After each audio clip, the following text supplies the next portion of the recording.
Okay, breaking news. Go ahead. Okay, breaking news as of about exactly 23 minutes ago. If you recall our NFT discussion yesterday, we had Tony from Maker's Place. We had the artist Blake was on, and Blake had, I think it was June. He said he had last June, tried to apply to Maker's Place, couldn't get on Maker's Place. Tony was like, "Listen, I like your stuff. Your stuff's dope. Hit me up, Tim. Connect us afterwards. Let's do this." 23 minutes ago, Tony sent over. He is a login where he is verified creator on Maker's Place. So let's go. Sports Biz Network making things happen. Let's go. I love that. Blake is a gangster. He's so damn good at what he does. So here's a plug. We'll talk about our Sports Biz Network. We're currently efforting Mr. James Krause to get on here as well. Efforting's a term in the business to me as a host.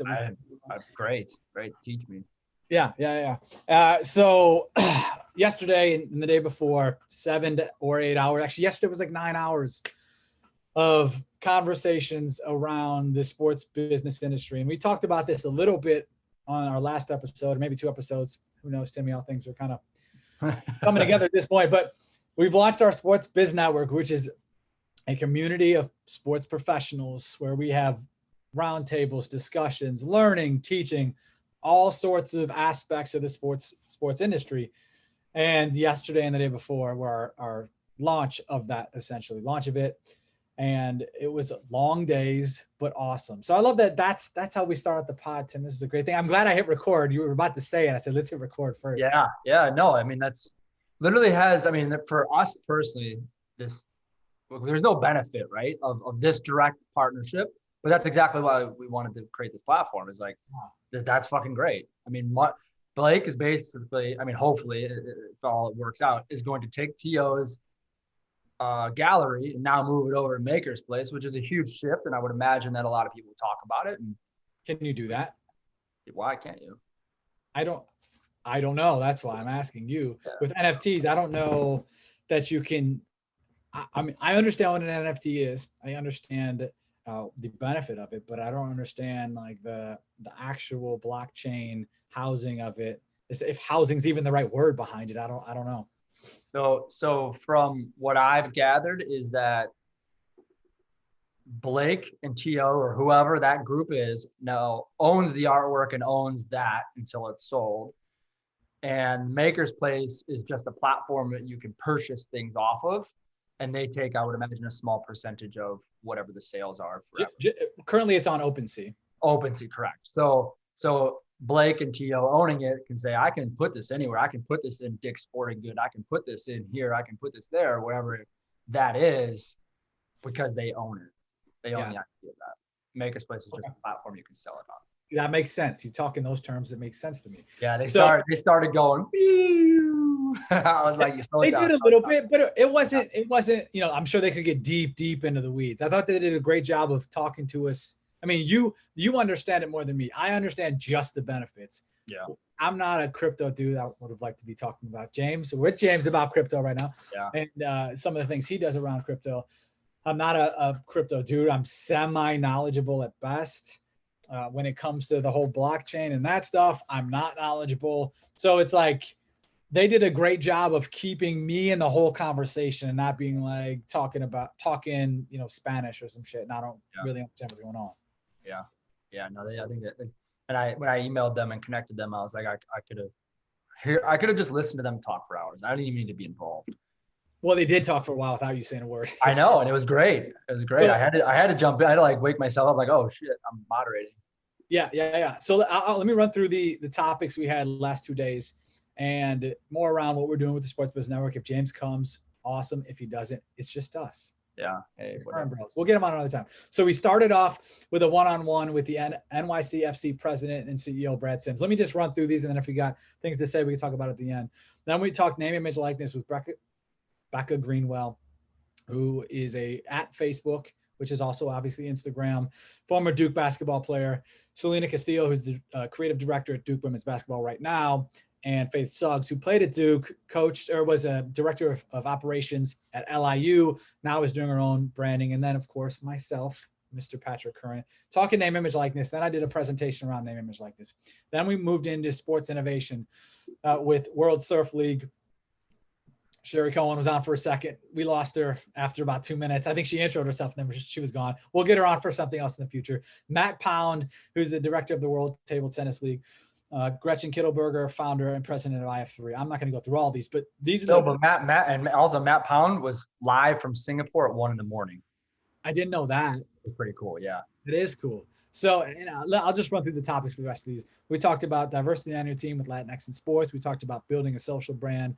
We talked sports startups, technology, esports, Athletes Unlimited. We had Sherry Kemp, creating partnerships, NFTs, like we mentioned, innovation in sports, creatives in sports, digital and marketing with my guy, Shane Scott. Hey. And some other places. And creating diversity on your team with Shina from Minorities in Sports, easy for me to say. But again, what we want to create here is so much more than just a one-off event. We want to create a whole community around sports business professionals. And all these conversations were live, obviously. Well, actually, one of them wasn't. I taped one a couple of days earlier with Latinx in Sports ladies because we needed to. And she works with U.S. Soccer and has a tournament. One of them did. So we taped that, but everything else was live, and we played that one live as well yesterday. But all of those recordings will be up on sportsbiznetwork.co. That's sportsbiznetwork.co. It'll all be up by the end of this weekend, and you can rewatch all those. But we'll continue to have panels and conversations, discussion, roundtables. And our goal with this is to build relationships ourselves, but help other people build relationships, empower these sports professionals, or not quite yet sports professionals and students. Let them, we don't want to be running, we moderated all these. We don't want to be doing that in the future. We want a student doing a moderation of one, or somebody who comes on, like if Tony wants to come on and have another discussion about NFTs, shit, let's do it. If Shane wants to have a conversation about storytelling, let's do that stuff. Like let's empower our members and empower people in general in the sports professional world. So that's what we're doing with the Sports Biz Network. In a long-winded way. But you mentioned the NFT convo. How many times were we on these convos and people were like, oh yeah, let's work together. The tech convo with Justin from Kino Tech and Nem Multicasting. And they were like, oh yeah, here's a way we could potentially collab. People that didn't know each other at all, I assume, right, beforehand? No. And now there's some legitimate ways they could collab. The NFT thing obviously is great. Creating partnerships, I could totally see a Gist and a Spotify partnership. They didn't discuss it on there, but hopefully maybe something comes from there. Same thing with sports startups. So we have Trey Fills with Jimble, which is basically a facility, a space rental app startup in Charlotte, North Carolina. And then there was the Grind Basketball Guys, which is a portable basketball. How would you not retriever, but like. It's like a lightweight portable shot. Well, how do you give backer? Like anyone who's played basketball, backer upper thing.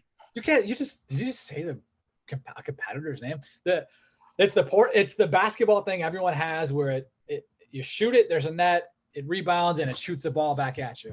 But this is more of a lightweight portable version of that.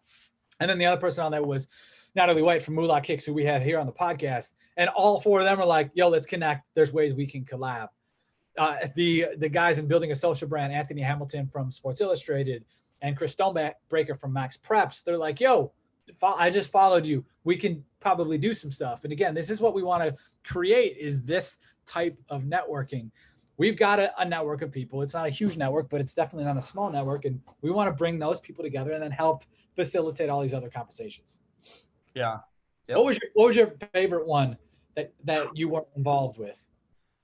I couldn't even tell you a favorite. I think the one that the question there, you got to answer it. No. So what I would say to that, I wouldn't say it's my favorite, but I think I learned probably the most in the NFTs, and it's probably standing out because we just got that email, and now Blake is verified essentially on Makerspace. So I'd say that one definitely stands out the most right now. I would love to get both of them, especially Blake too, on another podcast. He's super passionate about all that. But I agree. I think that was mine where I was looking forward to it the most, because I am so I don't know if excited's the word. I love what NFTs can be, and I knew the least from a logistics standpoint. So that's the one I really wanted to tune into. But I think we could get Blake on here again and just talk for 2 hours about it. Definitely. If we can block 2 hours off in a day, I don't know if we can do that. We could try 90 minutes maybe first. Let's go baby steps. We'll go 60 minutes to 90 minutes, and then we'll just go Joe Rogan style and just go 3 to 4 hours. Fuck 3 it. hours. Yeah. Have a drink. Maybe when Blake comes 3 to 4 hours. Not like after doing those back to back all day, Rogan's got to be pretty damn tired after doing one of those. We were both like at the end of the days, we're like, holy shit, that was really. I was like, I need some tea. My jaw hurts. Yeah. And I didn't and a Rogan want to pull up any electronics because I'm staring at the thing for a while. Yeah. And a Rogan type is more so having a conversation. We're guiding the conversation most of those, where we're letting them do the talking. We're just like setting them up with a couple of lines here and there. The one I did speak on, the full name, image, likeness talk. And after that one, I was like, yo, thankfully I think you had the next 2 hours or something like that. After that. What other thoughts around the Sports Biz Network virtual summit, Tim? Oh, here, just logistically for anyone who's listening who's not signed up, it's a membership platform is what we've created. A social network. Should I show it? Why? On the back end? I don't want to show it on the back end. Well, I'm saying for the YouTube viewers, we get way more on actual podcasts, but hopefully we want to build this more up on our YouTube channel, Curran Media Co. YouTube, that is. But I could have shown some of this stuff from a logistics standpoint. But so it's a membership program. Again, it's very social driven from what we want to build. You can see our events. We have different topics and discussions. It's $99 a year for anyone who's not a student and $49 for students for now. But anyone can also sign up. James. Oh, here's James. Yeah, James Krause can sign up. Anyone can sign up for a free week. Hold on, Tim. Take it for a second. But you said free. You're trying to say free week. For a free week. I did say free week. I think you said weirk. Well, it's whatever. Hold on, I gotta mute myself.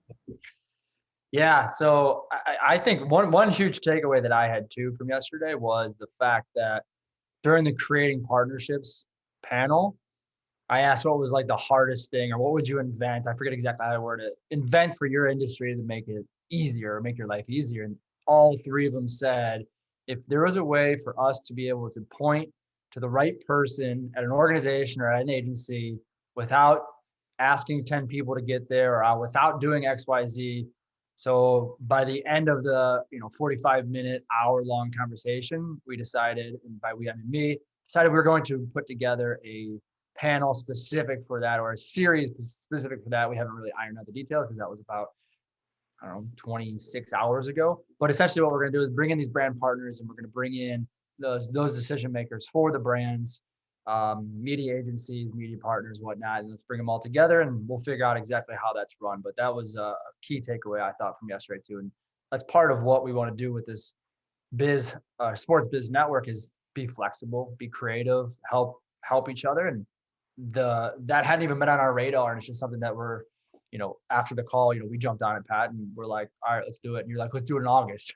But I think we might need a little bit more time, but definitely think, September, October is very doable, and probably when we should, because if you look at the traditional buying patterns of brands, they're going to be starting planning in October for next year. October, November, December basically is when they're planning the entire year if they have bigger marketing budgets. So we want to get in right before then. So I thought it was a fairly good idea. By the way, I just thought of an idea when you put that hat on. We should have business hats. People say they wear multiple hats. We should just make business hats. Genius. Fucking sell them to everyone in the world. James will buy Boom. one. Working coach, James. I'll buy one. Yeah. Sold. Let's What's go. doing? What's up, dude? Man, my apologies on the time thing. I don't know. Apparently the time zones are different here. I didn't know that until last night. Yeah. So that's my bad. When did you? Who are you there for? I'm here for nobody. I'm here as a fan, watching the fights. Yeah, I'm very excited to be here, not doing anything. By the way, I don't believe that. There's Believe not it. something else going on over there? There's other stuff that I'm here for sure, but it wasn't like that was planned around just me being here. I know Gotcha. crazy, but Gotcha. if somebody missed weight or something like that, I'd be open to jumping in. But Look at you. Can you get down to 135? I saw Davidson was having trouble. 25. He's a 25. Or 25. Yeah, yeah. I mean, if you cut my legs off, maybe. Right. You Possibly. Right. Yeah. It'd still be a tough cut. Yeah. So we wanted to bring you on, and obviously we talked yesterday, and like the time thing, who gives a shit? We're not worried about it. We did a little like 15-minute riff, and then we're doing this thing now, where we're actually talking. Then we talked about you, and then you'll see it afterwards. But Sweet. We wanted to talk. We've talked a handful of times when I've been through DMs one, and then when I've been with Megan Anderson, your head coach. And so we're talking there, and I see all the shit you do, and I love how you're so different than fighters. And I mean, you are a fighter, even though you're a coach and fighter, and you do but you do so much more shit, and you see it differently. So, and I just wrote down like a handful of things from obviously you're a coach, and then it's like, you're a fighter, and then it's coach, and then it's you do the podcast with Brett now, which is around gambling around fighting, and then you've got a I don't know how to describe it, a series, your course you have, is that just like an internet course. Yep. So a course all around MMA. Then we leave MMA, it's real estate. I know you're heavy in stock markets, crypto. You've got Work & Co. Yep. That's all I have in my notes. What else do you do? Yeah, there's some other stuff in there too. What's that? Is there anything else you make money from? Yeah, there's a lot more actually. But I mean, just in small investments here and there. Well, that's not necessarily true. Small, some big, some small. But those are like the primary. Those are the ones that most of the people know me for. So I mean, I try to just. I'm passionate about MMA, and I try to do everything that I can around that. You know what I mean? I'm doing it already, so it's like, how many different branches can I make money from this one thing that I'm already doing? And it really like it seems like I'm doing a lot, and I am doing a lot, but it's really not a big stretch. You know what I mean? Like most of the stuff I do is just right all in the same building, you know? So like I coach, I train, the Wall Series, I do the ESPN show. A lot of my stuff, like real estate, can be done from a computer. Like a lot of my stuff I can all do in the same building. Do you do all the real estate stuff your own? Yeah. Okay. I mean, I don't purchase the houses, but I find them. Right. And, I find them, I look at the deals, as far as the numbers go and the ins and outs of it. Yeah. It's all me. I manage all my own properties. I don't have a property management company. It's all me, I guess. What's that? How many do you have? Properties? 13 or 14, I think. Damn. Yeah. That sounds about 13 or 14 doors, something like that. It's pretty damn good. What made you get into all this other shit? Because as a fighter, when did you start fighting? What are you, 34? I just turned 35 a few days ago. 35. Happy birthday. Happy birthday. Yeah. Oh yeah, I did. I said happy birthday. Yeah. Anyway, so 35. When did you start fighting? Start or stop? Start. You didn't stop yet, did you? No, that's what I was saying. Like, do you know something I don't? Started 2006. Yeah, started 2006. Yeah. So 22. So 13 years. What'd you make for your first fight? Free. Yeah, I was gonna say peanuts. Zero. Yeah. Yeah, zero. I mean, that's pretty much everyone, right? When they start, unless you come from like a bigger wrestling background or something, right? Yeah, so I did probably 20 something amateur fights, and those are all free. Like, you don't make money on amateur fights. And then my first pro fight, I made 300 and 300 or 350 and 350. And my second pro fight I did for free.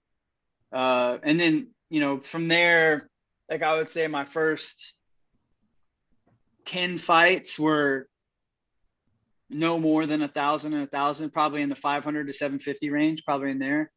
And then my first big fight, I made 2,000, and that was the fight Don Cerrone on 2 weeks notice. For $2,000, and then you pay management. Yeah. Were you with a team, or were you? Yeah. When did you start the gym? 2013. Okay, so you got to pay. Is management and team the same at that point for you? No, they were different. I didn't have a coaching fee because I didn't have a coach, so I coached myself at that point. And then it was just 20% pretty much was typical back in that time. Yeah, so 20% of 1,000, that's all your money. Then you pay taxes, and it's like, all right, you just train for, I guess it was a short notice fight, but you train for all. Yeah, but I mean, how often, you know what I mean? You're talking about that 1-2 week session, but I did leading up to that, I did years for free, you know? If you break it down per hour, I'm probably one of the least paid people, you know? Yeah, that's what, like with MMA, like when we got in MMA, like, well, really the fight that really got us into back in MMA, we watched old school MMA. And it was Holly Holm, Ronda Rousey got us back in, like deep in the game, like hooked us. Yep. And Tim and I mean, I'm watching the fucking weigh-in show this morning. Like that's how we are now. Yeah. We watch all that stuff and I love being a part of it. But now, like in the last couple of years, knowing fighters and working with fighters, it's like, it's crazy how few fighters make any real money.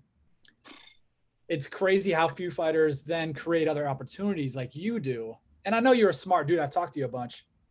But you're not the only smart dude. But I'm not well, I mean, I am, but it's not, I'm not dude. naturally, like it's learned. It's all learned. Yeah. You know what I mean? It's not like I'm like I was you know what? I was a C- student because that was the expectation to be in my house. Me too, you know what I mean? Like, but I'm not like a naturally gifted person athletically. You know, I didn't have anybody to look. I didn't have any mentors. Everything that I know is all learned. So if I can do it, anybody can do it. You know what I mean? It's not like that I was mentored and groomed to have all this info. I didn't have a real estate person growing up. I didn't have a business person growing up. Like it's all learned information that I just like, I obsess over. And you asked earlier and we kind of got off track how I got into all this. And the answer is like when I was 30 years old, I just woke up one day and I kind of had like like an anxiety breakdown. And you know me, I'm pretty even keel. You know, it takes a lot to shake me. And I woke up and I just couldn't get over the fact that like I was 30 years old and I didn't have anything. Like I didn't have anything to show for. I had no assets, I didn't have shit, man. Like I didn't have anything. And I was like, how am I gonna provide for my kids? How, you know what I mean? How am I gonna build this legacy? How am I gonna retire? I'm gonna be working forever. And it just really freaked me out. And I thought like, man, calm down, you know, give it a day or two, it'll settle, we'll figure this out later. And for 2 weeks, I just had this feeling like, you got to do something, man. You have to, like, you know, I'm seeing these guys retiring and like, I don't want to name any names, but one or two things happens in this sport, typically, you know, 9 times out of 10, and we'll get into the statistics of living paycheck to paycheck here in a second. But like, I'm seeing these guys 9 times out of 10, they're one of two things is happening. Either one, they shouldn't be fighting and they're just fighting to hold on to some last paychecks, you know what I mean? And they're getting their ass whooped. And it's like, dude, like it's so obvious to everybody that you shouldn't be fighting any longer. Or like they get their walking paper and it's like, damn, man, you didn't do anything with your money. Like you spent a decade doing this and you have nothing to show for it. You know what I mean? Like you're struggling to keep your lights on, and then they go fight in smaller organizations, don't do well, because then they're competing from a desperation standpoint, not from a competitor standpoint. They don't have that in here anymore. It's about this, not this. You know, but it's not just in professional sports. You guys dive into football a lot. You know, past you talk about football and how these guys are doing really cool things. I love following you, by the way. I probably don't like say that enough. Like I don't comment enough and interact with you enough on there, but I love following you, man. I really do. Like you have some really, really cool information. I appreciate it. And it's cool how you break it down to where it's relatable. Like, oh shit, like I can do that. You know what I mean? Like it's like something that a normal human being can do. It's like, I don't have to be a multimillionaire to go do what this guy's doing. You know, they're just doing it through social media, and they may have the big platform or whatever, but anybody can build a platform. You know, it's very relatable to anybody, and I can appreciate it. I probably don't interact or comment enough, but I see it, and you do a really comment on good everything job. I post. Then you son of a bitch. I need to start, man. It's mainly your stories, though. It's mainly your stories. I'll go into more depth on stories. It's mainly the stories. Quick on my feed. Yeah, the feed I don't really like. I kind of watch from afar a lot on the feed. But like on the story, your stories are great, man. You should turn those into into posts every once in a while. Like if you do, I have been doing more of that where I take if you did do it quicker and then do it in a reel or a TikTok. Yeah. You have if you have 9 or 10 good things, like put all those things in a slide to where it's like boom, boom. Like this dude's just dropping. Yeah. Anyway, you know what you're doing now. I don't need to tell you. But like we're talking about going into professional athletics. I mean, like what is it? Like 78% of Americans live paycheck to paycheck. And I just didn't want to be that guy, man. You know what I mean? Like I just want to be that guy. And I had a breakdown and I was like, how do I fix this? And the first thing that came to my mind, like my dad's side of my family does really well. And my aunt, who I really respect, she was a partner for PricewaterhouseCoopers, does really well for herself. And she got into real estate. She has like 10 doors, I think. And they live off they bought those properties cash. She was making way more money than I was making or am making.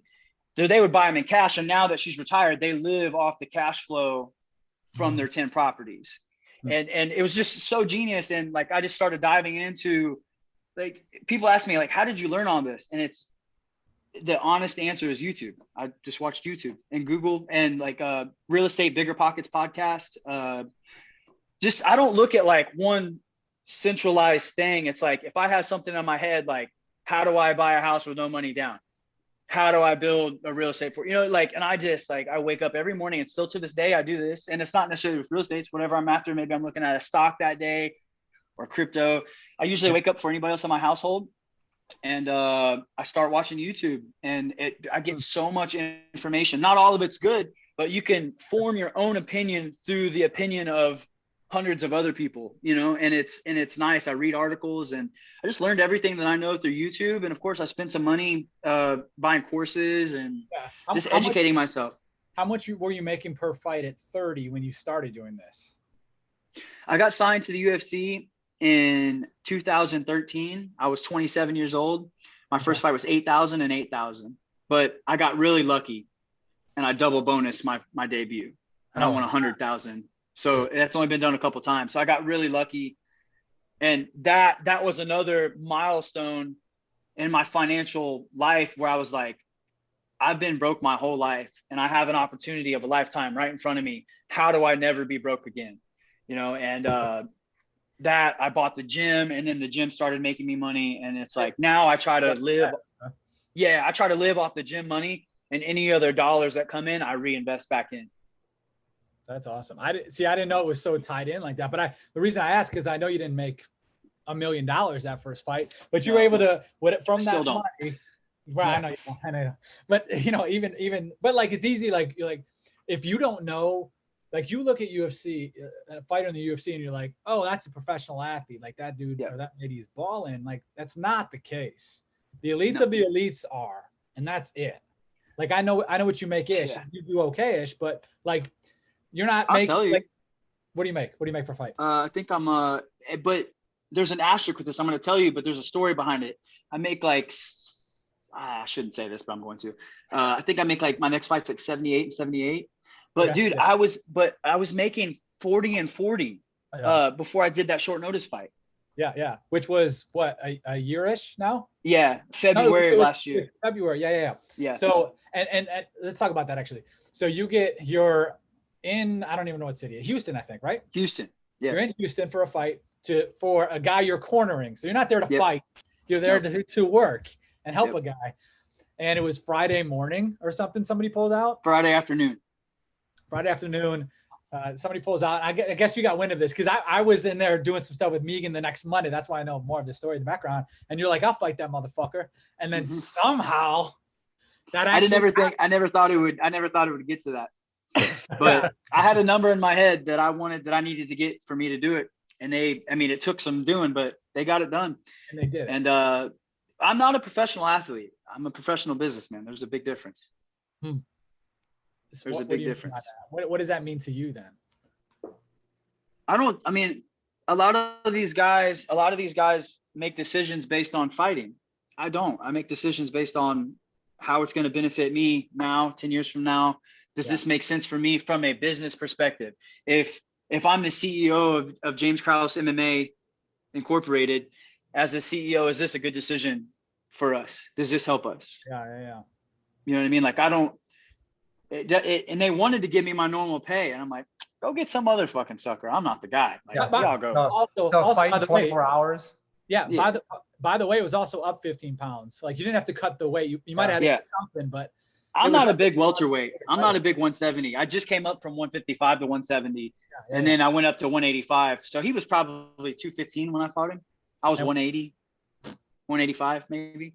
Yeah. Yeah. So It's crazy. How much? Because there's always, I mean, especially yours, because that was like, there was a lot of hype out of that. Like, oh shit, James Krause is coming in. And then you, like, the way you perform too. How much were you able to capitalize on the back end? Obviously, like a new deal type of thing, but like any other business or social or hype off the back end of that? Yeah, I literally just had this discussion last night. This frustrates me to no end because I truly, in my heart, feel like I won that fight. And I always think to myself, what would have happened if I would have won that fight? Where would my trajectory went then? But the reality is my stock definitely went up. My social media doubled, maybe tripled in a week. You know what I mean? Like I was all over every news outlet.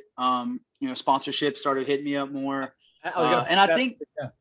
What's that? I was going to point that out too. Immediately I saw you working with a bunch of different brands now. Mm-hmm. Yeah, but more so, I think I think just my social influence, like as a whole, not social media, but my social influence kind of raised, and I became more of a name to where if you say my name, people are like, oh, that's the guy that did the short notice deal. That kind of became my stick. Yeah. So then they offered me another fight. My last fight was on 12 days notice. And like, it's kind of my thing now. So I just own it, right? The anytime champ, you know what I mean? Or whatever, I just own that.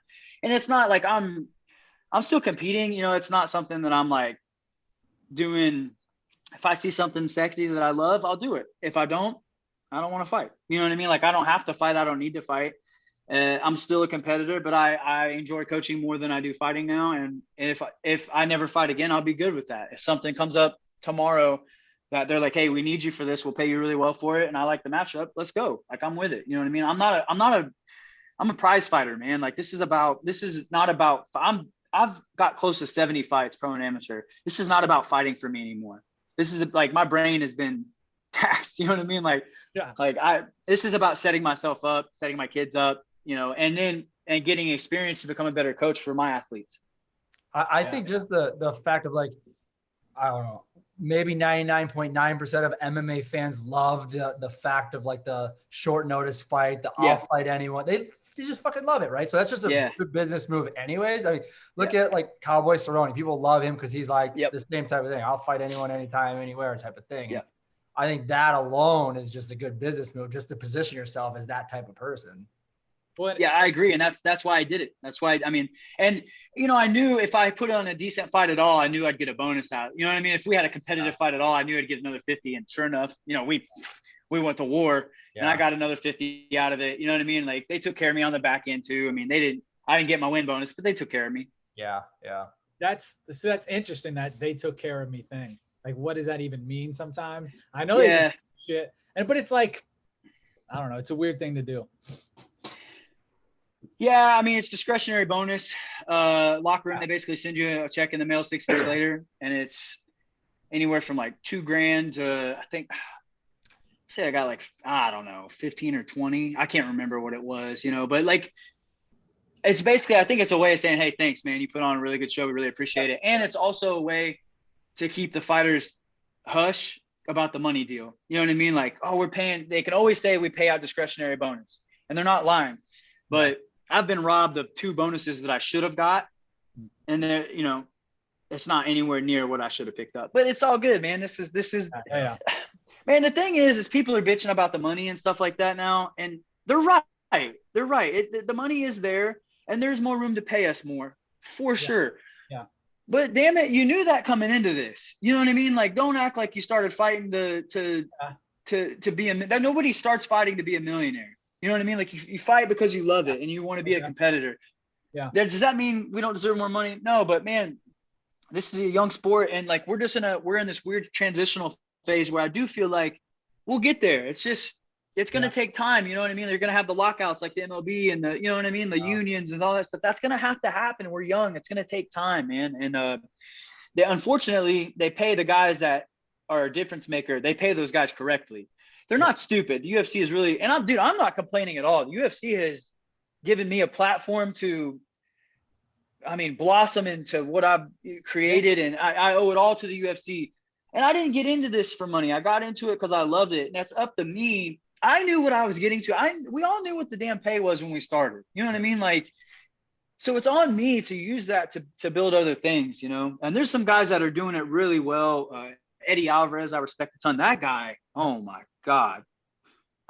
we'll talk about his contract after you hit record again. I But would love to hear his contract of one. Yeah, good. Killing it. We love to see that shit because it's like, all right, so this happens in every sport. You see people hang around too long, and all right, you hang around a little too long in basketball, and like you're the 9th man on the team. It's like whatever, but you're getting the shit kicked out of you, concussed, probably breaking a bone, taking days, years off of your life. Yes. And not making a ton of money. That's why, like, for us, it's like there's such an opportunity to be building so much more out of the sport when you're in the sport. Like for you, and you're getting, I mean, you probably hear it, but you get so much praise now as a coach. Every fight, it's like James Krause does this well, James Krause does that well. Yeah. And so you become this, and I don't know if this happened before that, or if this is kind of tied into like James Krause taking this short notice fight. Now he's got this elevated sense of who James Krause is, and now he's become a great coach. You're probably the same damn coach you were, generally speaking. I'm sure you've learned and become better, but generally speaking-ish. But now I hear it a lot more on the broadcast. I think last one was too was like James Krause is underrated, doesn't get enough credit or something like that. A couple fights back. Yeah, I think it. Who said that? I think it was DC. DC. Oh, yeah. I think that helped. You know what I mean? But I do feel like this last year I've just had like so many guys, you know what I mean? Like, and they're all, a lot of our guys are winning fights that they shouldn't be winning. So it's, I think I'm getting recognition for that. Yeah, we've had a really good year. And listen, man, I know how this goes. It's a roller coaster. You know what I mean? Like, I don't put any stock into it. Like, I try to maintain that real blue collar work ethic. Like, there's a book called Chop Wood, Carry Water. The long story short is just consistency is key. Like day in, day out, you do the same things and you get better over time. And I try to maintain that because, like, listen, with wins, we're having a good year. With wins come better opponents. With better opponents comes tougher fights. Yeah. Tougher fights come losses sometimes. You know what I mean? So it's like you ride this roller coaster, man. And I try not to let the streaks. I don't. They say, what is it? Don't let the wins go to your head and the losses go to your heart. I really try to maintain that even keel. And I like that about MMA though. You can lose a fight. Like your fighters can lose a fight and they'll be okay. You're going to, right? You're gonna. Yeah, and you're gonna. Yeah. The room for error is much smaller in MMA than it is boxing. Opposite. The room for, how'd you say that? The room for error? Room for error in boxing is smaller than MMA. No. The room for error is smaller in MMA than it is for boxing. Yes, for errors. Anyway. Clip this. You can't clip this. You can't make as many mistakes in MMA as you can in boxing. Correct. As a sport, I meant from like you can lose a fight. So yes. Okay. And I can lose the next fight and the next fight. Yes. So I guess James and I were on the same page. You're on the same page. We're all right. I'm a piece of shit. Yeah. Hey, you know what I don't, Crypto James here is I see a handful of athletes now getting paid in their contracts through crypto. Tell me why the hell you should get your contract paid in crypto as opposed to just getting your money and then investing in crypto. Have you confirmed that you've seen people actually getting paid in crypto? Because I don't think that's the case. I think they're getting paid and then they transfer it to crypto. Oh, I know for sure. Russell Okong. The one guy, I'm pretty sure he just invested it in crypto. Put it in. There's 2 NFL guys and I think 1 NBA guy who are like the main figures talking about that. I can't confirm. Pat, do you know? I'm pretty sure that they just invested it into crypto. Get their payment and then they put it in. I could be wrong. So as part of the partnership, payroll in Strike, which is payroll solutions in crypto, is what that happened for Russell. Paid in, and he posted paid in Bitcoin. I mean, it's tomato. Really. Does that make any sense? Because that's I saw that and I saw someone else talking about it.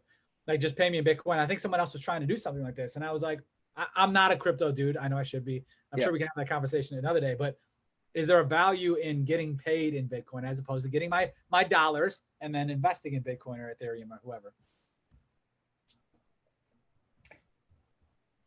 Tax liability? Yeah. Tax liability. It's probably easier for them to hide the money. He's got 13 mil. It was a $13 million contract. So there's lots of tax implications on that shit. Yeah. I'm guessing it's a lot easier. I mean, just a guess. I'm guessing it's a lot easier to write off within crypto because it's so volatile. Just a guess. I mean, it would make more sense. I mean, because if you get it in your check and then you transfer it, it's very clear cut, money in, money out. But if it goes into crypto, you can say, hey, I lost this much because it's so volatile, right? I mean, one day it could be 37,000. Bitcoin could be 37,000. The next day it could be 60, right? Like, so that's just a guess. To me, it's tomato. I don't care. I get paid. I can't tell you guys how many checks this year I got and transferred it straight to Bitcoin. I mean, I'm playing the long game. I don't even look where Bitcoin price is. I don't try to do the thing. I'm in this for 5 years. Like, people ask me, they say, when's the best time to buy? I say, right now, yesterday. And I say, if you're going to buy it, put it in there. Don't even look at it for a year. Check it in a year, and then probably don't check it for another 4 after that. Interesting. What's your take on the NFTs then? I see people doing really well with it. You know, it's not something that I really like. To me, NFTs are a lot like Dogecoin. There's definitely money to make in it. It's just not something that I want to mess with. I shouldn't say that. With the NFTs, there's actually some value in, you know, whatever the NFT is about. It's not something I like. And with crypto, you know what? It's so funny you guys are asking me. I literally just had a conversation about this no less than 12 hours ago, or no more than 12 hours ago. We bugged your room, by the way. Perfect, because it wasn't in my room, so we're good. With crypto, I feel like people don't really understand. Like, let's take 3 cryptos, and let's just say the Bitcoin, Ethereum, and then Cardano. Let's just take those 3. Those are 3 that I'm invested in. People are investing in like the actual currency of it. And what we don't realize, or what they don't realize, is like, the way I try to explain this is, if you're a time traveler and I take you guys back into the 90s and I say, hey, we got this thing called the VCR. I want you guys to invest in the VCR. And you would say, absolutely not, because I know the DVD player is coming soon. So I say, okay, let's go to the DVD player then. Let's invest heavily in the DVD player. You're like, no way, man, because I know the DVD player is going to be obsolete and streaming is going to take over. That's kind of what is happening with crypto. And right now we're just in the VCR stage. And so what I invest in is not the actual currency. What I invest in is the technology behind the currency. So what are we always trying to do with any product on the planet Earth? Better, faster, cheaper, right? Everything. And that's what everything is going to become digital. We're already doing it anyway. And everything is going to be better, faster, cheaper. That's what we're all after to do. So if you look at Bitcoin, that would be like, what is the equivalent to a digital gold? People are thinking that it's going to replace currency. I don't. I think fiat money will always be here, but I think it'll be looked at as like a commodity, like gold, right? If we look at Ethereum would be more like a regular cash, like spending cash. You could be doing day-to-day transactions with it. But what I love about Ethereum, and what I don't invest in Ethereum, I sold it. But what I love about Ethereum is people are looking at it as a currency. It is a currency, but that's not the important part. Ethereum is a platform. It's an actual platform where these other cryptocurrencies play off of. So it's better, faster, cheaper. It is a platform that makes everything better, faster, cheaper. And long story short, right? Like I can dive into everything. And then say ADA or Cardano would be like what's similar to like a contract, like a digital contract. So we're trying to make everything digital. We're already doing it with credit cards, with transactions, and everything is becoming more difficult. I should say more difficult. We're trying to make everything more convenient, better, faster, cheaper, right? So that's what I'm investing in. I'm investing in 5 years from now, this digital age taking over and making everything better, faster, and cheaper. It's interesting. I like that example of the VCR. Yeah. I haven't heard anything close to that, but that makes sense. Yeah. I'm like crypto adjacent. I'm around a lot of people that are talking about or listening to podcasts, talking about crypto, and I haven't hit that button. I think Tim has a minimal investment in some crypto. What don't you like about it? It's not that I don't like about it. It's just I don't know enough about it. And that's why I like stuff like, I just haven't put in the effort. I'm like, oh yeah, I should do this or look into this, or this person suggested that podcast, or this person talked about it. I just haven't gone and like done it to where I feel comfortable enough to go, all right, here's some money. If you were to go on the road and travel and you needed a place to stay, would you rather book a hotel or an Airbnb? Depends on what I'm doing. Yes, probably. That's what my Okay. I'll give you another one. If you were going out to eat in a city that you didn't live in, would you rather take an Uber or a taxi? Uber. Why? Convenient. Better. It's better, Faster. cheaper. Yeah. So if you are pro Uber, you're probably against taxi, right? Yes. If you're a pro Airbnb, you're probably against hotels. Now, let me ask you this. Do you guys recognize and agree that the US dollar, this is a statistical information, this is facts, I'm about to say this, it has devalued 50% in the last 20 years, obviously with the injection of, I think it's $15 trillion into the economy now. So you guys recognize that the inflation is going to skyrocket and the economy is going to have some serious trouble coming soon. Do you guys recognize that or no? Yeah. I do, yes. Okay.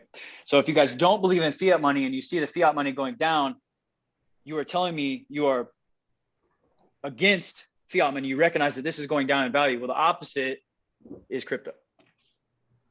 So it's one or the other, right? Like, and it's just, well, I know it's not, I'm not saying you have to do it, but if you're telling me that you agree that the economy is about to tank and inflation is about to skyrocket because they're injecting money that we don't have into the economy, you're also telling me, well, if we had some kind of digital currency that really doesn't change with inflation and is becoming more and more stable by the day, and we really don't have a middleman where the government controls it, I wish we had something like that. We do. It's called Bitcoin. I know. Cryptocurrency. That's what it is. It's such an obvious move and such a no-brainer on so many levels. But again, like especially when you put it in terms like that, it makes it seem so simple. And the way you describe it, and the way we had on our panel yesterday around NFTs for the Sports Biz Network. Welcome, we're talking on here live right now. But talking about NFTs and making that so simple. But they were talking about crypto and what all this means and blockchain and stuff like that. And they made it so simple. Whereas like I know the shit I know, like you know the shit you know. I just haven't taken the next step to be like, all right, how do I do something about it? Yeah, there's nothing wrong. I mean, there's nothing wrong with not being, you know what I mean? Like I'm just saying, like, if you're telling me that you recognize that fiat money is devaluing regularly, and you're saying, man, I wish this wasn't happening. Well, if you just go to the Airbnb, it's not happening. You know what I mean? If you go to the Uber, it's not happening, right? Like that's the whole reason that we're not taking taxis anymore. That's the whole reason people aren't staying in hotels anymore, because Airbnb and Uber are. Hey, aren't you in a hotel right now? I am, but I didn't pay for it. Yeah. Fair enough. Yeah. I don't think UFC is going to be putting, no, I mean, Airbnb. But listen, guys, even if I did pay for this hotel, like some people think that cryptocurrency is garbage and won't be anywhere and fiat money is the way to go. You're entitled to your opinion. Yeah. In my opinion, it's an outdated opinion, but that's why it's great to have my opinion. You have your opinion. I'm saying, hey, this is my opinion. I'm banking on fiat money continuing to drop. All right. What's that? I'm going to put $100. I'm going to invest $100 today in a cryptocurrency today. What should I invest it in?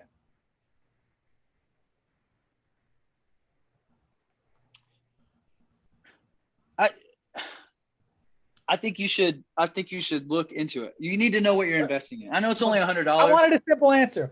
I mean, you could throw in Bitcoin. Like I think this is what I think is going to happen to Bitcoin. I don't know what the price is. I think it's like 36,000 today. I checked it earlier. It was up 0.001% earlier today. It was up like 12% 2 days ago. Anyway, I think if we're at 36,000, I think Bitcoin is going to drop into the 20s. And then I think from there, it will absolutely skyrocket. When it goes back into the 20s, I think the whales will get back in. Everybody, all the whales got out at the 50, 60,000 range. Yeah. I think the whales are going to get back in and it's going to skyrocket to 60. Mark my words, pin this right now. Bitcoin will hit 6 figures this year. Okay. I'm going to clip that and post that. Clip That'll it. happen. That'll happen. And then in December we'll be like, this aged well, and then it'll be like 62 and Clip it. And then No, it'll hit 6 figures. I don't know where it'll be on December 31st, but it'll hit six figures at some point. And then James will have like 26 stores he owns now. Spots he's I hope so. I'm never cashing out my Bitcoin ever. I don't plan on it anyway. I mean, when you have a limited supply of something that is only going to increase in value over time, I mean, why? Unless I needed it, you know what I mean? Like if I needed it for something, but I don't think it'll ever replace fiat money in terms of transactional. You know, like I don't ever think you can obviously buy stuff for Bitcoin, but the people that are accepting Bitcoin right now, the reason why you can buy cars with Bitcoin is because these guys know what's coming. They know what, you know what I mean? Like when you hear get on the crypto game, like business. Yeah. They're not doing it because they're like, oh, we're gonna immediately take this Bitcoin and convert it to cash and then put it in our bank. Hell no. These guys know what's coming. These guys know what's coming. They're already making enough cash to cover it. They're like, shit, we'll take the loss on this and we're investing in Bitcoin because we know what's coming. These guys that are working for Visa, MasterCard, Twitter, man, these guys are way smarter than us. You think the people that are finally starting to accept Bitcoin, you think that they're doing that by accident? Fuck no. Yeah. They see exactly what's coming. They got people way smarter than us and they're getting in while the getting's good. Yep. It makes sense. You know what I found was interesting yesterday at that NFT panel that they were talking about too, which I hadn't thought about, to just talk about the NFTs and the crypto space. Well, how he envisioned it. So we have an artist and then we had makers, one of the guys from Maker's Place who's on it. And they're just talking about like what they're doing. The artist is actually the one who did T.O.'s, Terrell Owens. I don't know if you follow him. He did his gallery basically where, and how he phrased this was instead of just putting up, one piece of artwork or 10 pieces of artwork and selling those, this is more about community building. So I think, is Francis the only MMA athlete that's done an NFT? I know he did one on. He's not the only one, but he's the biggest one. I think he sold this for like 500 grand or something. 500, 600, but that was on Maker's Place. And the guy said the only reason why they did that was because the artist was already associated with that. And the artist was the attraction to them. But so instead of these single drop.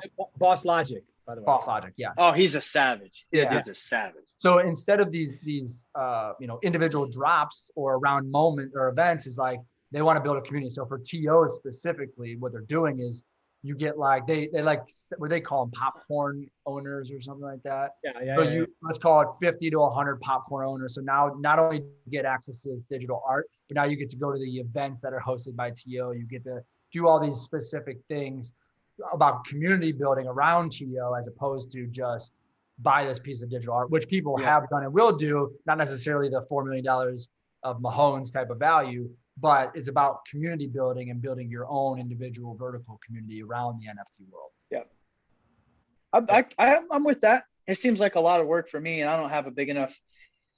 personally don't have a big enough platform to make stuff like that work, like the Twitch and the YouTube channels and stuff like that. I don't have a big enough following to make those make sense for me putting the time in. No, but you know what I think could work? And I haven't seen anyone do this, but after talking to them yesterday, I think creating like an MMA gallery would work and having a series of people and then figuring out the way that the money is shifted around, that's fair value for everybody. I think that could work. Yeah. I mean, I could definitely see that for me, like Pat, you're big on YouTube and stuff like that. For me, it would just be so hard to build a legitimate platform on YouTube to where it's worth, you know what I mean? I don't think so. I think you could do that in a heartbeat. And here's where I think you could start very simply with a podcast conversation shit. Like I'm going to sit, either you're going to do it or you're going to host it, or they're going to get a host and have somebody do it with you. And 30 minutes or an hour, once or twice a week. Here's the thing too, with that's the only way I could see it make work. Yeah. And you could send a message to anyone in the sport, in and around the sport, and get them to come on. I mean, some people might say, fuck you, because you have beef for some reason. But you could get a message to the person. Whereas who else could do that? Maybe like an Ariel Helwani, the top media people, but they're going to talk like media people. And Ariel does a great job. But from an athlete perspective, you'd ask different things and talk about different things or feature different things. And you could talk like more real person type conversation. You know what worked too is we have a friend of ours here in Los Angeles. He's a former pro boxer, owns a boxing gym here. He has a YouTube channel. All he does is teach techniques, different scenarios, different whatever. He's at 200,000 subscribers. I think he really only started it. How long ago? In the last year-ish. Yeah, 200,000 subscriber. Tony Jeffries. Tony Jeffries. He's from the Oh, UK. yeah, I follow him. Okay. No shit. Yeah. Mate, He's great. that's Olympic, but he's also he's also Olympic boxer too. Correct. he is. Yeah. But you're a professional MMA athlete, right? The And level is different. But you can Correct. teach. I mean, you could teach, right? So like Sure. the people who are following Tony aren't professional. You boxers. guys run his account? No, we've done some we've video worked stuff with him with before, him though. yeah. Yeah. But we don't do that. But he, the people who are watching it aren't people like you who actually fight. Sure. They're people like me who are like, I actually do watch it, but yeah, I know what you're saying. okay, Yeah. but generally speaking, Yeah. And, but I would imagine from a technique standpoint, you would be. I mean, I know you'd be able to hammer down more on stuff. And we're just throwing out Yeah. shit here. No, that would take yeah. time, but you would probably kill it with that. And you already have a built-in audience. You probably have more followers than he did when he started. I know maybe he had growth there, but he also hasn't been an Olympic boxer in 10 years. Like that was, no, 08, Yeah. that was 13 years ago. Yeah. So, I I'm mean, with yeah. it. Yeah. Hey, all right. Well, I know I I said wonder like, what is the time that it takes? You know what I mean? Like that's my biggest thing is time. Like I just don't have time. He doesn't. I know. He doesn't edit. He doesn't. I don't know if he films. Does he have someone Oh. film it now? Yeah. Yep. So he just Yep. he owns the gym. So just like yourself, he'll have someone come in. I don't know. He might go film a bunch in like an hour or two, and then just have them clip them and then put them up. he doesn't do anything with it. Yeah. He posts it. Somebody videos it. Somebody else edits it. And I know, I don't know exactly what he spends, but I don't think it's a whole lot. No, I know. He was keeping it really low at first. Yep. And, Hell and yeah. he's able to take the knowledge, let somebody else Yeah. do the other work, and then post it. So he's I'm killed with it. With that. Yeah. I only said like 30 minutes or so. We'll get you off on here. What do you think No, about? you're good. You're good. We're good. I don't have anything. You're good. We'll be here all damn day then. I don't have Yeah, we're good. Don't worry about it. an hour or something, but I feel bad. We're good. I don't have anything going on. We're good. Don't So- cram it. everyone not everyone, but lots of people hate the Paul brothers, who are from our hometown, by the way. Westlake, Ohio. Yeah. Yeah, Westlake, Ohio. We're from Homestead Falls. We like bump up against them. Okay. But our parents live in Westlake, Ohio now. So I remember hearing about the Paul brothers for a couple of years now. But so like these dudes come in, talk a lot of shit. For the most part, have not fought legit fighters, and make a shit ton of money. And Logan just fought the best fighter of all time. Logan Paul, right? What was his record? 1-1 or 0-1. something? 0-1. Yeah. And he just fought the best fighter of all time and made $20+ million. What do you think about that type of shit? Like, what do you think about the Paul brothers? Period. From what perspective? Well, here's what I think you're gonna say is you're business focused. So I think. I mean, as fighters, I don't think they're that good, but damn, man, they've done an incredible job building a platform. This is the problem. Just because I see this a lot in fighters trying to start gyms. Just because you're a good fighter doesn't mean you're a good business person. And these guys, they train hard. You can tell they're like really living the life. They train hard. You know, they're putting in work, you know. Now they haven't done it for long, but you could tell they're passionate about it and they want to do it. But what they do understand better than anybody is the game. They get the game, not of boxing. They get the game of getting eyeballs on you. They understand that better than anybody. And yet, I mean, essentially at the end of the day, we're getting paid to put asses in seats. That's it's not about MMA or boxing. It's the sports entertainment business. That's what it is. And they get it. They understand it. So what do I think about them? I mean, I respect the hell out of what they're doing from a business perspective. Do I think that they're like super talented? I think Jake is decent. I mean, if people get a call tomorrow and it's Jake Paul's agent and they're like, yo, let's fight, you're in. I mean, yeah. Trainer, right? Yeah. I'd do it for way less. What? I'd do it for way less. So him and Tyron Woodley are fighting in August. I think Tyron's making $1 million+ already. I heard somewhere. I'm sure. Done. You'll do that. So maybe I'll do it for half. So here, all right, here, we're gonna help you out business wise. We'll help your agent out here too. So he goes on. I mean, I don't think any of us on here thinks he beats Tyron Woodley, but maybe Woodley's hurt and he loses the fight somehow. I don't know, guys. He's Really? not bad. Really? He's not bad. I know. But Ben Askren is not Tyron Woodley is a quality striker. Now I know he's past his prime. He's whatever stage he is, but Duke can throw a punch. Ben Askren is not a striker in any capacity. So but let's say this. So he goes in, he beats Tyron Woodley, Jake Paul, and he's like, yo, I want to fight like a real UFC fighter, not some UFC. Oh, a real, like who? Not in MMA, but I want to fight a real UFC fighter. And you're out there. I feel like you can get in that conversation. No, you say I'll fight you tonight after Tyron. No, I mean, I don't think so. I don't have a big enough draw. There's not enough draw. Stone cold and you come running from the back. Right there. I mean, I would do it in a heartbeat, but I don't have a big enough name for them to. No, like, but you never know. Like Tyron Woodley, a lot of people thought about that too. He's picking that because he thinks it's a nice move. He's a 5-time world champion, man. Correct, but he's not picking it because his name's not sexy outside of MMA, right? He's got a little bit of crossover other places, but he's not like even a Dylan Dennis is probably a bigger name outside of MMA in a lot of places for him to fight, and probably a much better fight for Jake. So, oh God, that dude can't throw a punch as safe as Dylan Dennis can't. No. Well, and that's why I think Jake would knock him out in the first round. You think he'd knock him out first round? Easily. That would be crazy. I'd love to see that fight. But now he can't go from Woodley to Dennis. He could have gone Why Dennis not? to Woodley. Why not? I mean, I guess he could. It doesn't necessarily make man, sense. when you got the platform he does, you can do whatever the hell you want. If you said, hey, how are you going to go from Canelo to Logan Paul? Floyd Mayweather just did it. Why can't we? Yeah. You're calling the shots. I do love that during the Logan Paul and Mayweather fight too, they kept panning to Jake, and Jake's like 2-1 Logan, 3-2 Logan. He's playing the game. He's eating it up, and the camera was on him the entire night. Oh, he loves it. They love it. And I mean, it only feeds off of each other. They do an incredible job, not only building their own stuff, but building each other's stuff. Yeah, they do that. And then what they're also great at is creating around the thing. So they can build the hype. They'll do it through YouTube. They'll sell merch. Their TikTok will get even more followers. They'll have crazy amounts of brand partners that they'll make money off of. And they'll build all around it. Like the event itself is an 8-round fight.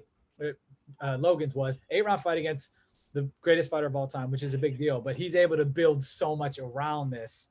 Definitely. Nobody thought he was going to go in there and win the fight. If he wins the fight, like who gives a shit anyway? I mean, if he loses the fight, who gives the shit anyway? Yeah. If he wins the fight, it would have been like madness. Like who knows? He did win too. And I don't mean like he actually won, but the fact that he didn't get that, I mean, you couldn't have scripted anything better other than him knocking Floyd out. Yeah. Sure. I mean, you go to a draw with the greatest fighter of all time and you're 0-1. Now you're 0-1-1. Well, it's not even, it was an exhibition, so it doesn't count on his record. Right. That matters, but he didn't look like an asshole, didn't get knocked out, fake planted. So it is a win. And who knows, he'll fight somebody else and it'll be another big fight and he'll make a shit ton of money. He'll be in the A side. I thought it was like, he got the round 3 and he was looking lethargic. I was like, oh shit, he's done. Because he was just looking tired. And Floyd, just so you guys know, Floyd is not even trying. Like, right. Yeah. He's carrying the fight. He don't give a shit anymore. Yeah. Like, he carried Connor the first 4 rounds, and I truly think that he doesn't like. Well, but Connor hit him with that uppercut. What do you think? Do you think that's when he was like, all right, I have to win the fight now? Or like now, do you think that really rocked him? I think I'm going to say this, and it probably makes me sound like a real asshole, but like, I think Floyd set himself up for a possible rematch. And they're already, if you've heard, they're already doing that again. Floyd carried him the first 4 rounds, bro. Like, you watch round 1 and then watch round 5. So you're saying the first 4 rounds were set up to get a rematch. So like keep it close. I'm saying Floyd carried the fight. Yes, I'm saying Floyd carried the fight. As long as I think Floyd could have finished that fight relatively whenever he wanted. Mm-hmm. There's levels, man. I love Connor. I'm one of Connor's biggest fans, but there is levels to the boxing game. Floyd carried that fight for the first 4 rounds and then said, all right, I'm going to pick it up a little bit. And he didn't even pick it up with hands. He just picked up the pressure. Like, he just walked him down. And then, like you see, I think he spent another 3 rounds, like 4, 5, and 6. Yeah. 4, 5, and 6, he pressured, and then he started putting punches together. And then when he started punching, the narrative was there. Like, it was very clear cut. Yeah. Very quickly too. Did you watch that Clarissa Shields fight last night? Yes. All right. So go ahead. I don't even know where to start. She looks like someone who was her first fight.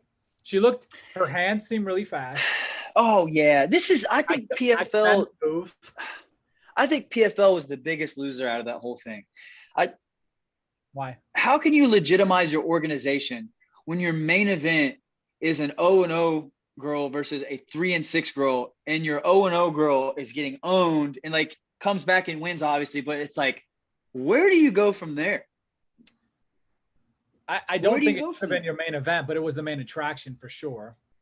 Man, but you got $1 million tournament that you put below that. Like, it's like Bellator. Bellator does the same shit. It drives me nuts.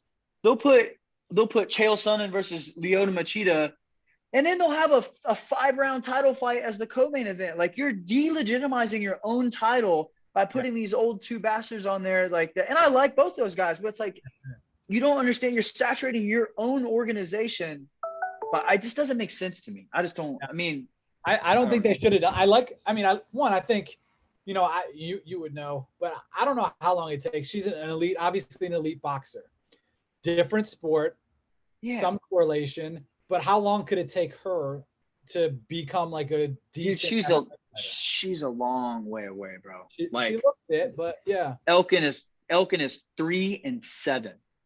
Yeah. Like, 3-7 fighter. She has never beat anybody with a winning record ever. I'm telling you guys, you match that girl, you better match her with a pure striker. Yeah. Sure. So she comes to Kansas City and is like, yo, I'm here at Glory MMA. I'm here to work. How long before she's a solid enough fighter to be competitive against decent talent? It's all in matchup. You got to match them up right. Sure. You got to match. You match her up. Whoever matched that up did not do a good job, because Elkin is she's a pure grappler with very minimal wrestling. But like, if you fall and trip over, like, she spent the first 10 minutes in mount. If Elkin had any like grit to her at all, she would have finished Shields. You know what I mean? Like, she wasn't even trying to finish. She was just trying not to lose. Yeah. And I'm telling you, like, she's a long way away from fighting anybody that with any type of wrestling or grappling. What's a long way? A year, 2 years? 2 years. 2 years. Wow. Maybe a year from a slight step up. And she is super talented, but you can't 8 months of jiu-jitsu, it won't cut it. You know what I mean? Like, it won't cut it. You know what? It's not enough. 7 months even, I think was the deal. But what I like about her is that she was like, F it, I'm going to try this in the prime of my career. Yeah. And the fact that she didn't look great, but won, somehow was able to pull it off at the end, not by TKO.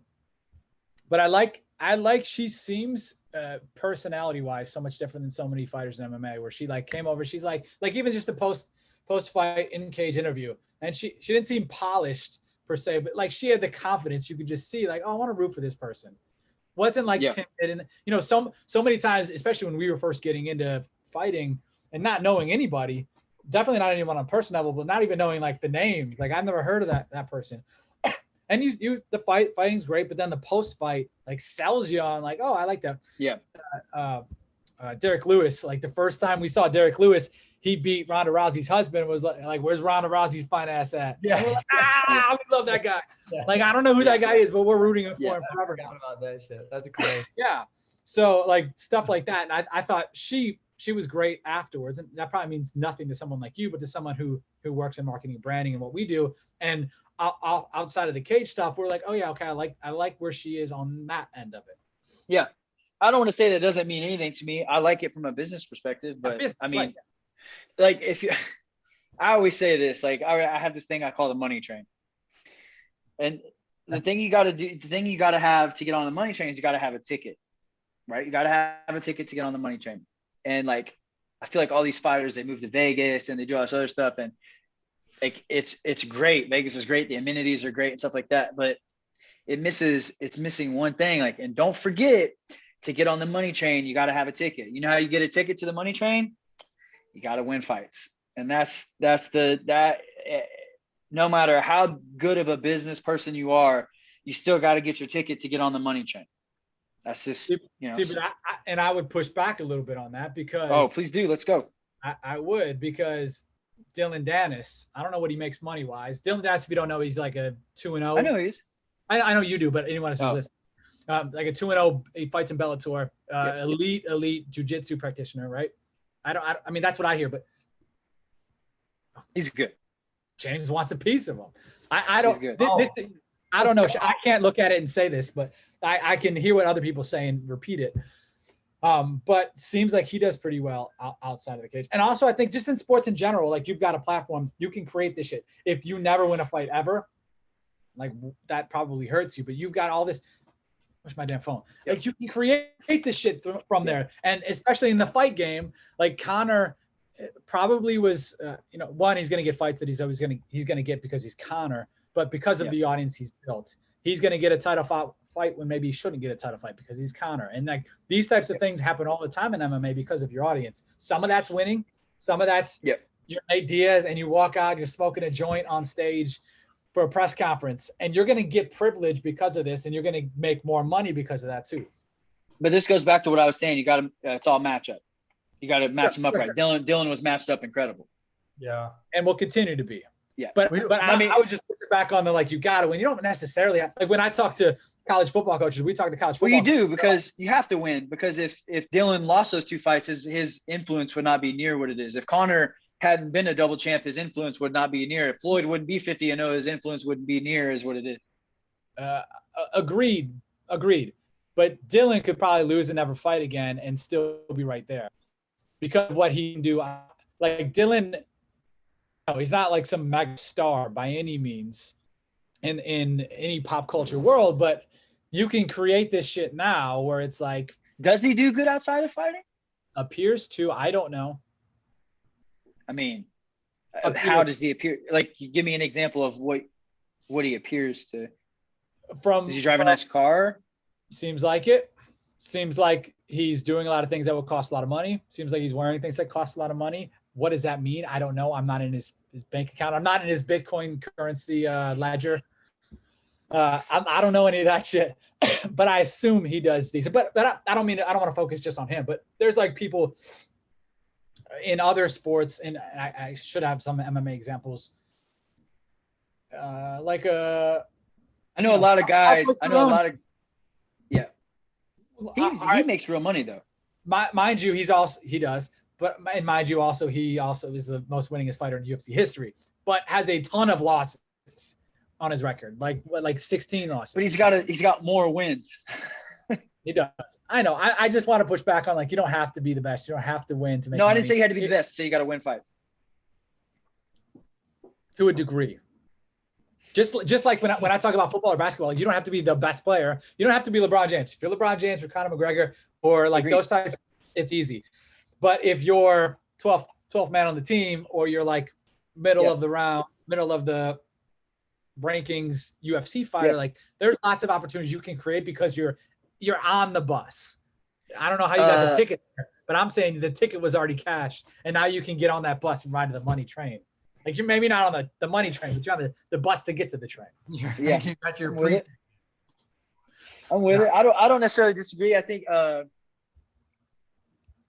that if you're like, you lose your all these guys. This is I'm just old school in this sense. I think a lot of these guys are so focused on building social media and stuff like that, and like, especially the fighters. And I'm with it. I love, build the social media and make your money. I'm with it. But like, listen, I had a friend, I'm not gonna name who it was, but he was at my house and he's reading a book, How to Get 1 Million Instagram Followers. I said, bro, you know what gets followers? Knockouts? Knocking motherfuckers out. That's what gets followers. Put that shit down and go fucking train, man. Like, that's what gets followers. People want to see that. Influence, to be an influencer is not a sustainable model in my opinion, because like, do you remember 2 years ago when Instagram did that massive flush of fake followers, and it crushed so many Instagram models and so many influencers. And I'm not saying that you can't make a living on it. That's not what I'm saying. But at some point, your voice of influence will hesitate, will stagnate a little bit, unless you're continuing to evolve. There's always exceptions to the rule, for sure. But typically, if you're an influencer, it comes from doing something else. Are there people, the Paul brother, like, it's always a give and take. Very rarely is somebody doing just an influencer all the way through. They usually either do influencer to build something else, or there's something else to build influencer. That's the key. Well, and also this is all like still like pretty new, 5, 6, 7, 8 years in this influencer world. But is the key to leverage into the next thing. Like Megan, for instance, Megan makes money off her Twitch. She plays video games a couple hours a night, 5 days a week. Yeah. And now in the mornings makes money off Twitch. She makes money off her YouTube channel. Obviously brand partners and stuff like that is more like what you think of typically influencer type. But you can parlay into these other things like a Dom Krause, former UFC champ. Anyone doesn't know, he's got a footwork program. I don't know if he makes a cent off that. But you're also talking about people that have like 500,000 to 1 million followers too. Sure. It's hard. It's hard to, you know what I mean? Like, it's difficult for somebody like me with 60,000 to do that. Yeah. And your, like, the program you have out is for actual real fighters. So like your market is here on something like that. But I'm sure Dom Kruse's footwork program is focused on people who are at least want to like compete and like really being around the MMA space. TJ Dillashaw's got stuff. But if you came out, or named person X came out with, diet and health and nutrition, or like I'll talk about stuff like this. Like if you're a quarterback in college, like you can get people that followed your high school career, follow your college career, that'll buy a quarterback program. If you're a point guard, there's people that'll buy that. And if that could lead into, then you not only could you make a ton of money depending on who you are and where you are, but that could maybe lead into you training and then you starting your own QB academy. And this platform can go, it's gonna go at some point. But if you haven't leveraged that into other stuff is when you really screw yourself. Yes. James. Yes. So what was this about? Probably maybe 3 years ago at this point, we were talking to Michael Johnson. And we said we were having a similar conversation prior to your boy who was reading the How Can I Get to 1 Million Followers, right? We said, contact the UFC, tell them you want to take over their Instagram for the weekend, going to weigh-ins, going to the show behind. Timmy, you broke up. You said, go ahead, go back to that. I don't know where I broke up. But so we said, go to the UFC and do a takeover. Go to the UFC, do a takeover, go behind the scenes, show the weigh-ins, show personality, tag yourself, make sure everyone sees your handle. Yeah. He got 18 to 20,000 followers in the weekend. And I've done that before. It's huge follow. But like all UFC athletes, all NFL athletes should use their teams, use these other platforms and teams and to drive. I'm gonna try to do that this weekend. That's a good idea. And here's what by the way, the weigh-ins are about to happen. You should go do it right now. I don't know if they still do that stuff, but you could do some sort of takeover. I'll be front row tomorrow. Business and BS podcast sprinted to behind the scenes. Yeah. I'll be front row tomorrow. So at the time, this was Michael Johnson had won a fight against Artem Lobov the week before, which was like a short notice, a nice win, good fight. Yep. High profile for his position where he is. And it was the next Friday was DC versus Derek Lewis. And that's when we said it, takeover. They had not done this stuff. They really hadn't done anything Friday night at the weigh-ins or Friday afternoon at the weigh-ins. And we're like, yo, takeover. And he had like Wonderboy Thompson was on there and a handful of like good, well-known fighters. And he was just talking, like shooting the shit with them. It wasn't the actual people fighting. It was people like you who are just around. And it was really cool. And this was, again, during the weigh-ins. And then also like do some sort of giveaway to really drive people there. Like Tim said, what was it, 20,000 followers. At the time he had like 90 or something thousand followers. And it was just like that. You could definitely do something like that and do like the angle that's different and interesting than just being like, yeah, I want to do takeover. Because you should say something like take it over, but then like say I want to go interview DC or go talk to DC behind the stage or like Rogan or Dana, like when you're on the front row and say I want to just take over and here's my theme and then tag them. One of them's going to repost it and then you're just gaining a bunch of followers like that, That would be interesting. I wonder if they would let you do that on a I doubt it because they have so much social media stuff going on already. I doubt they will, but I'm going to ask. They'll give you something. Or even another day, like do a takeover or something. Like they need content too, right? Yeah, do that shit. All right, I got to get out of here. I'm late to something I already was supposed to be at, but I don't give a shit. This is great. I appreciate the hour or whatever. We've been on forever. I feel like we could do this. I literally have no idea how long we've been on. Yeah, I feel like it was great. This was great. I appreciate you doing this. And my apologies man. I feel bad. I'm terrible. All good. That's not my style. I promise you guys, it's not my style. It is Arizona. Yeah, right. I promise you guys, it's not my style. We've been on for an hour and 6 minutes. Oh shit. That's great. Well, I appreciate it. We'll talk soon. Appreciate you. Thank you.